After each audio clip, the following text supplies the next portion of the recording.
Mesdames et messieurs, amis fidèles auditeurs, bonjour. Première séance plénière dite de session de droit de la nouvelle législature. Ce fut ce mardi 21 mai 2024. Les nouveaux élus ont fait leur entrée solennelle au Parlement et il était question des toutes premières formalités avant d'entrer dans le vif de leur mission. Des communications relatives au nom des personnes élues, aux requêtes en contestation enregistrées, les décisions de rejet, l'amendement du règlement intérieur de l'Assemblée, l'élection du bureau et surtout l'allocution d'ouverture de la session de droit prononcée par le doyen d'âge de tout l'hémicycle. Et comme par hasard ou comme par coïncidence, pour la troisième fois consécutive, ce rôle du doyen d'âge revient encore à un élu de l'opposition entouré des plus jeunes issus des rangs de l'UNIR. Question d'observateur qui doit faire réfléchir. Est-ce à dire que la classe politique de l'opposition devient vieillissante alors que le parti au pouvoir se rajeunit? Où sont ces jeunes que l'on voit militer du côté de l'opposition dans ces structures de base? Pourquoi ne figurent-ils pas sur les listes de leur parti lors des consultations électorales? Est-ce que c'est cela qui explique en partie le faible score enregistré au-delà des allégations de fraude de toute nature relevées ça et là?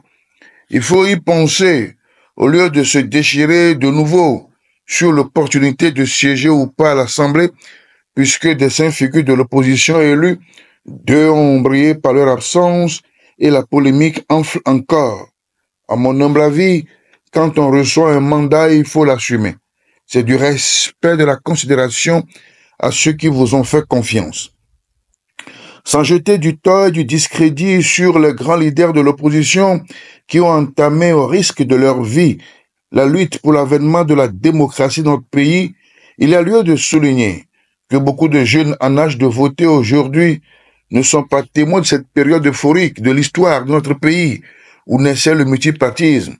Bien évidemment, la naissance de la CNDH dans le contexte tumultueux de l'époque ou encore de la LTDH.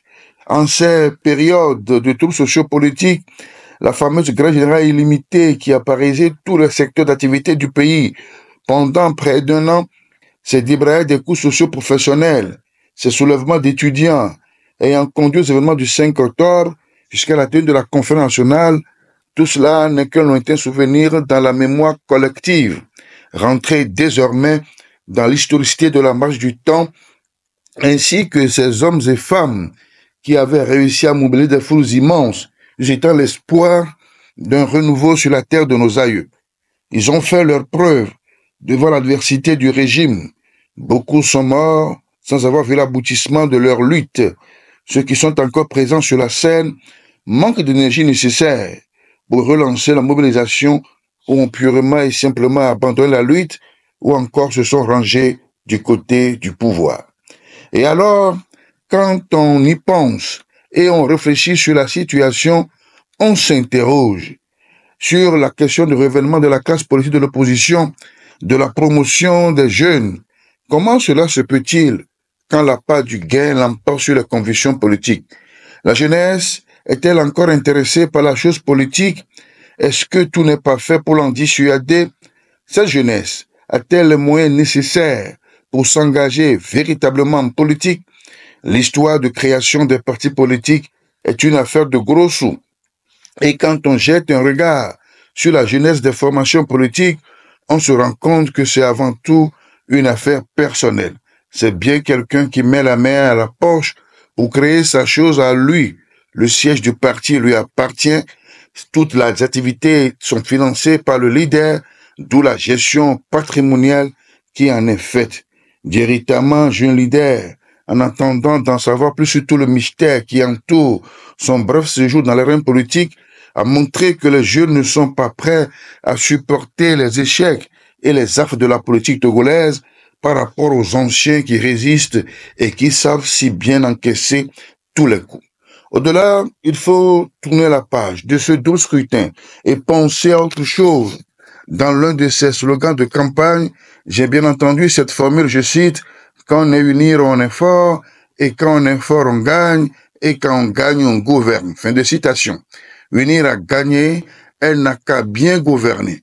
en bonne et due forme, avec une bonne politique énergétique sur une plus longue période, pour que le citoyen ne manque pas d'électricité comme l'a promis le chef de l'État, que nos routes ne soient plus inondées jusque dans nos maisons et que le panier de la ménagère soit garni pour assurer le minimum vital quotidien dans chaque ménage.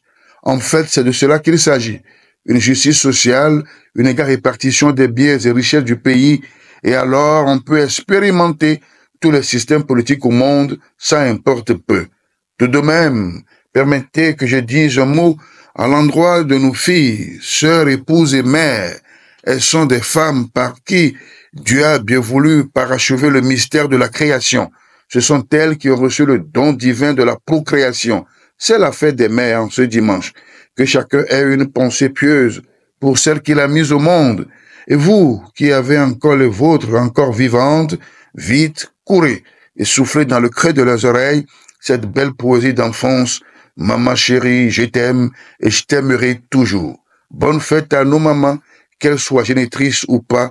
Bon